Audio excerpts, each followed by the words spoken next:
are. Good morning, everyone, and welcome to Sacks in the Morning, kicking your week off with some NFL action. I am Ian Sacks here. Happy Thanksgiving, everyone. Hope you all had a nice break over the weekend, and a great slate of games in the NFL. Of course, you had your 3 games on Thursday, Thanksgiving. Touch on those games a little bit right now. You had the Lions picking up a big win over the Bears.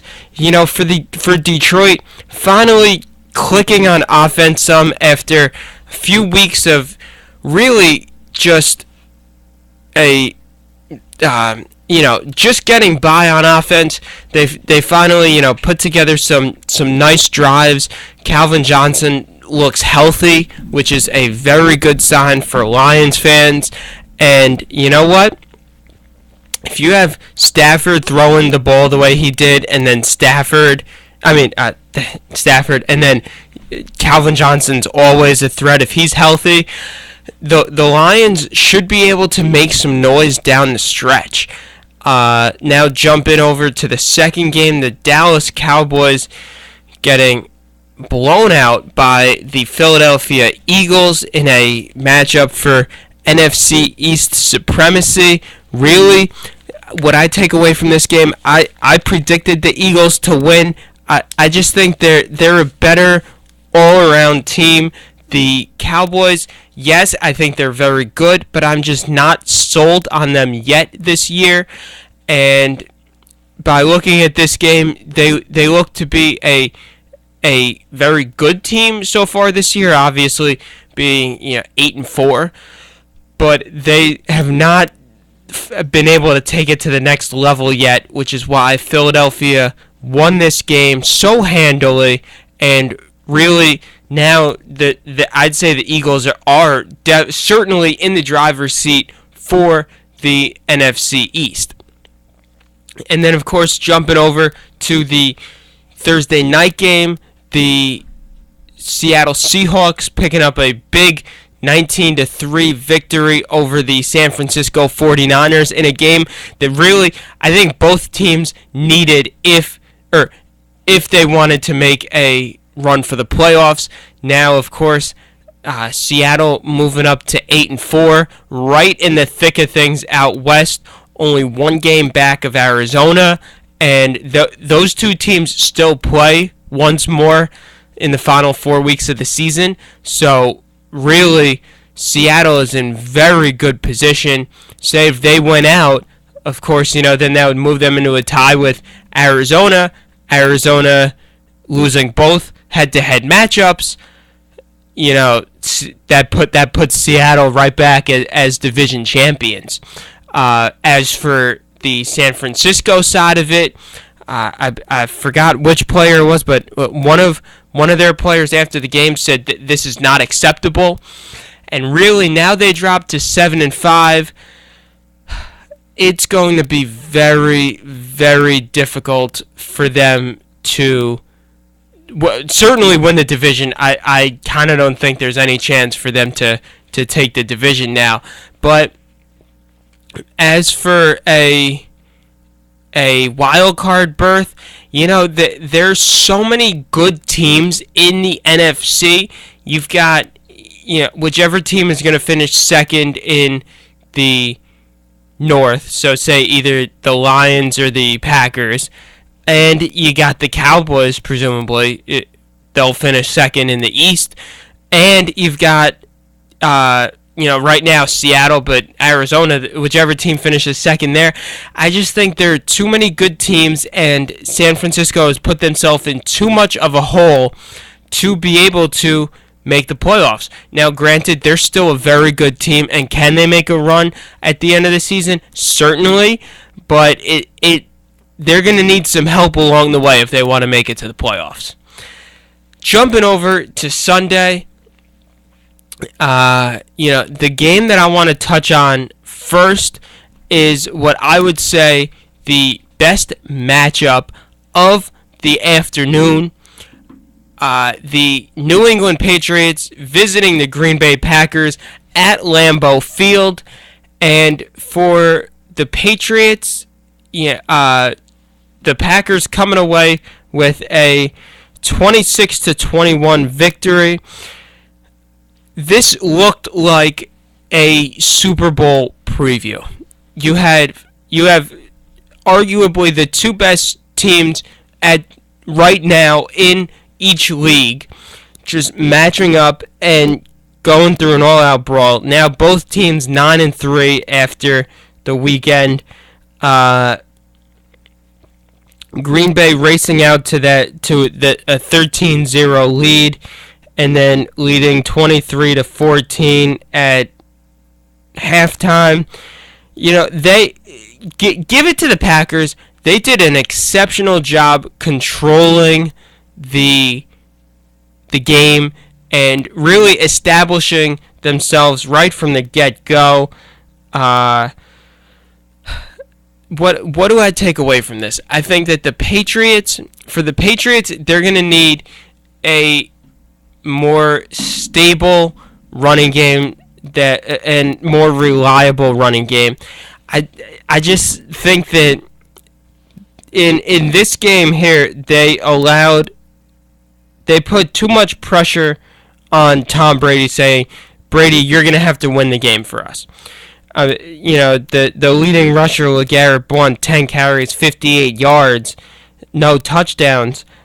But, it's going to take more than just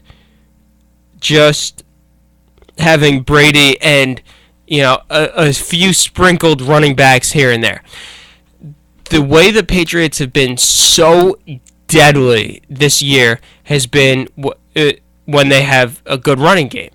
Look at, last year in the playoffs when they ran over Indianapolis, and then they did it again this year. It was Blunt in the playoffs last year, Jonas Gray in the regular season this year. If the Patriots have a stable, solid running back that, can put up 100, 150 yards, then it just opens up the offense so much more for Brady to work with. And we preach all the time about a stable offense that's a balanced offense. And, the Patriots are living proof of that. Yes, you have Tom Brady, but you cannot only rely on Tom Brady. Look, Brady had a solid, not solid, but a decent game yesterday. 22 of 35, 245 yards, 2 touchdowns. But, as I said, without the running game to back that up, too one-dimensional. Now, whereas, over on the other side, Green Bay, Aaron Rodgers, 24 of 38, 368, 2 touchdowns. But then you had Eddie Lacy with 21 carries and 98 yards. So just having that running presence opens up the offense so much more. And, just watching this game, it was so much anticipation leading up to it, as these are the two hottest teams in each league, and really could be a preview of the Super Bowl. You know what? I hope it is a preview of the Super Bowl. Now, of course, I'm a Patriots fan, so that would be great for me to see them back on the big stage. But a Patriots-Packers Super Bowl would be exceptional right now. And I still think that they are the top two teams in each of their respective leagues. The Patriots, I don't take anything away from them after this game, thinking, oh, maybe they're falling off. Not at all. This was the one game that I pointed to, looking at their season from, I'd say, after the Kansas City game, and then when they started going their run, and they entered this brutal stretch of going, Denver, then Indianapolis, then Detroit, then here with Green Bay, and then San Diego next week. Looking at that 5-game stretch, this was the one game that I pointed to and said, I bet the Patriots are gonna lose this game, because it's a tough place to play at Lambeau, and right in the middle of this brutal 5-game stretch, and really just not an easy game for sure, as evidenced by the way it turned out. And I predicted it, and but I suspect that the Patriots will be able to bounce back next week in San Diego, and then after that the season looks pretty clear. The final 3 weeks, one matchup each against the Dolphins, Jets, and Bills, the 3 division rivals. So I see this as a final wake-up call, and then a nice 4-game stretch. Now, of course, San Diego is no pushover, and that's going to be a very great game Sunday night. Looking forward to that very much, but I do think that the Patriots will be able to come away with a victory there and get back on the right track. Now, for Green Bay, this win really put them into very much the discussion for home field advantage through the NFC. For Green Bay, now moving to 9-3 in a tie with Arizona for the best record in the NFC. Seeing this win here, just solidifies them as one of the top teams.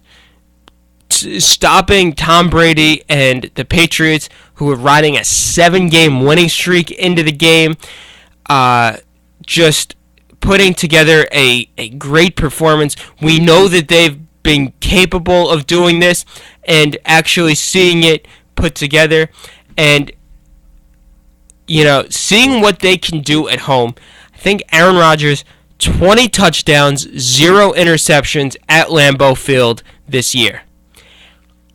Outstanding numbers from the quarterback. And Lambeau Field is a tough place to play anytime. It's tougher in January because it's so cold and everything. And when you have Rodgers put up numbers like that at Lambeau, I don't see any team being able to go into Green Bay and win in the playoffs. To be honest with you, I really don't. There's, I'd say, just about almost no chance of that. The only team right now that I think has a chance at beating the Packers at home in the playoffs is Seattle. I'd say right now, just looking at the NFC, Seattle and maybe Philadelphia are the only 2 teams that might, I'd say, have a chance to win in Green Bay. So if the Packers wrap up that 1 seed, it's going to be very tough to prevent them from going to the Super Bowl. Now, as for the Patriots, yes, they do drop into a tie with the Denver Broncos, who picked up a very nice win last night in Sunday Night Football over the Kansas City Chiefs, 29-16. So now the Broncos move to 9-3 also, but the Patriots have the tiebreaker. The Patriots right now have the tiebreaker over just every division leader. So really, no matter who they fall into a tie with, they still own the tiebreaker. So, because they beat Indianapolis, they beat Cincinnati, they beat Denver. Denver, a very nice win, beating a very good Kansas City team. The Chiefs now drop to 7-5. For Denver, jumping out to a 17-0 lead here. So really asserting themselves early in the game.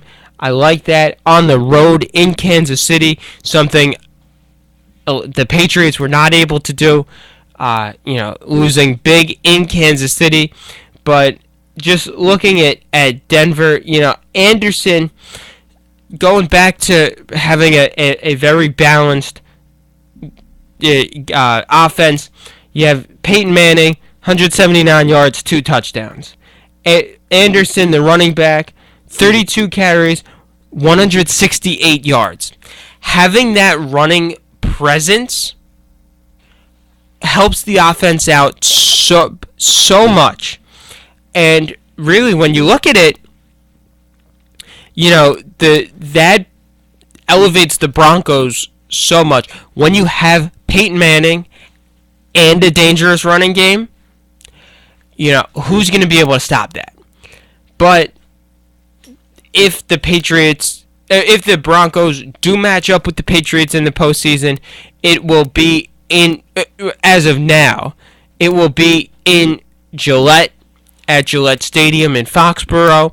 So it's certainly advantage New England there. I will take a quick break and touch on the other games from the NFL this weekend. And then later, of course, we cannot forget our college football segment with none other than Jersey Joe. Hi, this is Jason Mott, closer for the 2011 St. Louis Cardinals, and you're listening to WICR. Hey, New Rochelle, it's Ken Dashow from Q1043, and you are rocking to WICR.